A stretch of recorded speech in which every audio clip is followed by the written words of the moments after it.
In the past decade, major philanthropic organizations have become especially devoted to the relationship between gender and poverty. The partnership between the Bill and Melinda Gates Foundation and One, co-founded by Bono, aims to raise awareness about disparities in education, work, and healthcare access. These challenges have been summed up in the phrase, "Poverty is sexist." The partnership has motivated politicians, human rights activists, and celebrities to address and look for ways to solve gender-based disparities in poverty statistics. However, I fear the rhetoric and focuses of these apparently noble philanthropic efforts addressing the sexism of poverty are themselves inherently sexist. How? Jason Hickel's book, Democracy as Death, illustrates how even these well-intended efforts may actually harm senses of personhood and dignity for women and girls. Liberalism is intended to apply human rights to the defense of economic liberty and freedom of the individual. As a product of a liberal democratic state and supporters, the Gates Foundation interprets total equality for women as a completely necessary part of human rights. Liberal human rights then can harm, even cause the death of, the identity of women because it is not individualistic, but fundamentally interwoven with their community. Considerations of different social and cultural priorities make the phrase poverty is sexist more complicated because it immediately associates not being, quote, poor with social goodness and achievement. Here, Melinda Gates discusses her take on the phrase's importance economically with CNN's Poppy Harlow. So that's why we actually say poverty is sexist. There are absolutely more women in vulnerable situations. Here's what I've come to learn through doing this work is no, it's the hardcore issue. It's the thing we have to solve if you want to increase the GDP around the world, if you want to transform society. By limiting her discussion of women's contributions towards, quote, transforming societies to an increase in GDP, Gates discounts women's contributions to, or even innovation in, equally viable smaller-scale economic structures, whether those be agriculture, subsistence farming, artisanship, or smaller-scale barter transactions. As part of One's 2016 report on Poverty is Sexist, the organization released information on the 20 toughest places to be born a girl. Echoing Melinda Gates' concern with GDP, here you can see the economic opportunities. 3 out of the 7 factors, number 1 with GDP per capita, number 3 with percentage of women who have access to a bank account, and then number 4 with the proportion of women who have a paid job relative to men, were very directly concerned with finances. Measuring the positive, quote, transformation of societies through financial standards fails to consider these contexts where integral family and community ties, or even happiness rather than wealth, may define success or true prosperity for women.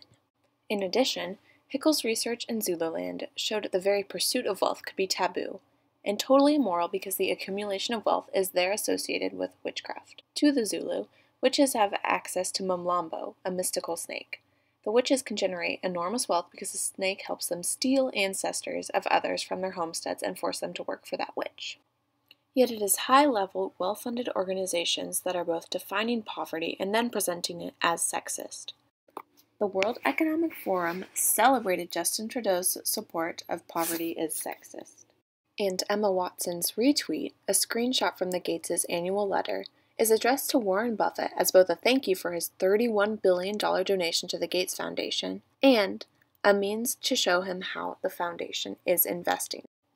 Even with this in mind, Hickel would not be arguing that gender disparities are false, or any of these disparities are actually better for women, or that GDP and the ability to earn income is not actually related to poverty. He would, however, challenge how the Gates Foundation and other well-intending groups present heavily structured financial advancement as personal advancement, as freedom. It is problematic when Melinda Gates says, as a society becomes better off, a woman's position in that society improves, because it uses that very narrow definition of poverty to impose what an improved society actually is.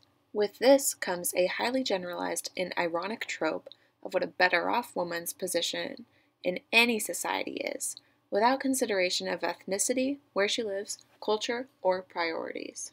It is also vital to keep in mind that British colonialism, and not the historic Zulu way, contributed hierarchical principles of feminine inferiority with the natal code of native law, where the Gates Foundation sees gender divides as signs of male dominance.